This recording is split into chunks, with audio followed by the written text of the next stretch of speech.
Hi everyone, and welcome to Two Cooks One Pot. Today we're making pigs in a blanket.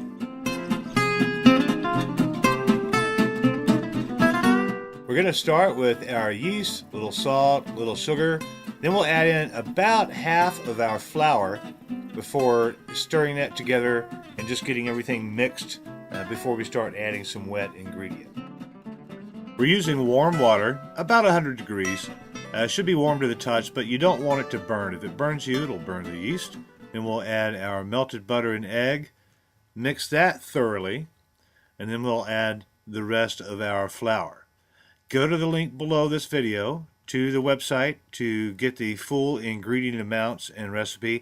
And please, as always, subscribe and let us know what you think about this in the comments. So at this stage, you want to have the dough to pull away from the sides of the bowl pretty easily. So we're at that stage now. So now's when I add in the little bit of reserve flour I had. And I'm just going to knead this right in the bowl until it gets kind of smooth and supple. You'll know it when you feel it. The dough's going to warm up under your hands a little bit there. And then you'll see it just gets a little bit easier to work with. So once you reach that stage, it's time to switch to a lightly oiled bowl. I'm using a little bit of, just a splash of olive oil in there. Then I'm just going to dump the dough in there, swish it around and coat it thoroughly, cover it, and let it rise for about 2 hours at room temperature. While the dough is rising, we'll go ahead and prep the rest of our ingredients. Jan picked up some organic sausage that she found, and I want to make smaller pigs in a blanket. So I'm just cutting these in half and quartering them before moving on to our next ingredient, which is the cheese. So I found a really great aged farmhouse Irish cheddar that I'm using just for this.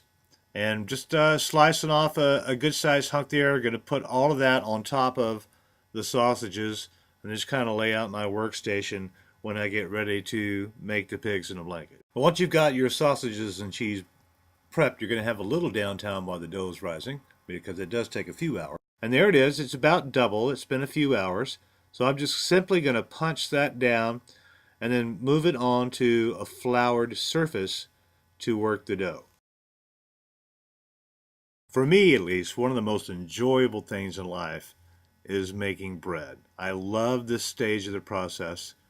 I'm just getting both sides of the dough covered. Then I'm going to form it into somewhat of a rectangle.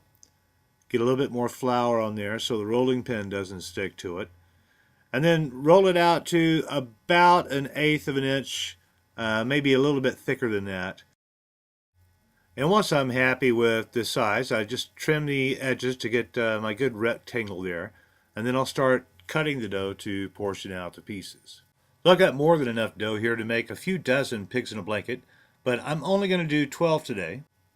And then I'm going to save the rest of the dough to make another treat, and I'll show you that next week. When I'm making pigs in a blanket, what I like to do is place the sausage and cheese down on the dough, and I just roll it up, and I'll seal the middle and the ends there. And then once I've got that properly sealed, I just flip it over on the seam. These are going to go on a sheet pan. Then we'll brush some melted butter over the tops of them, just to keep them from sticking together too much. Although you only want the pigs in a blanket to be about 1/4 of an inch at the most, I would say, apart from each other. Once we get these buttered, we're going to cover them, let it rise for another hour before popping them into the oven. While those are rising, I'm going to take my leftover pigs in a blanket here, put them on a sheet pan, put a little bit butter on the top, just like I did the first batch, and then I'm going to pop these into the freezer. And once they're frozen, I'll wrap them up properly in a little wax paper, put them back in the freezer, and then when I want pigs in a blanket for breakfast, all I have to do is pop them out the night before. Then I'll stick them in the refrigerator, and as they're thawing overnight in the refrigerator, they're also going to rise very slowly. And the next morning, all I have to do is put those into a preheated oven, and I'll have warm pigs in a blanket for breakfast. Now, I mentioned the extra dough that I didn't need to use for this recipe. What I'm going to do is just put all of that back together, just kind of knead it down until it's a cohesive block of dough there. And then I'm also going to freeze this and use it for a project for next week. So I live in Texas, and in some parts of Texas, pigs in a blanket are called by a different name.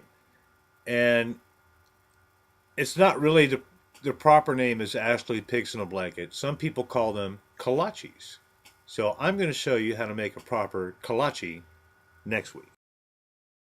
Now that our pigs in a blanket have risen for an additional hour, they are ready to go into a preheated oven for about 15 to 20 minutes. And when you pull them out of the oven, they're going to look like this. Golden, beautiful, and ready for one last coat of butter. This is going to make the outside crust a little bit softer, and it's also going to help you pull them apart without tearing the bun.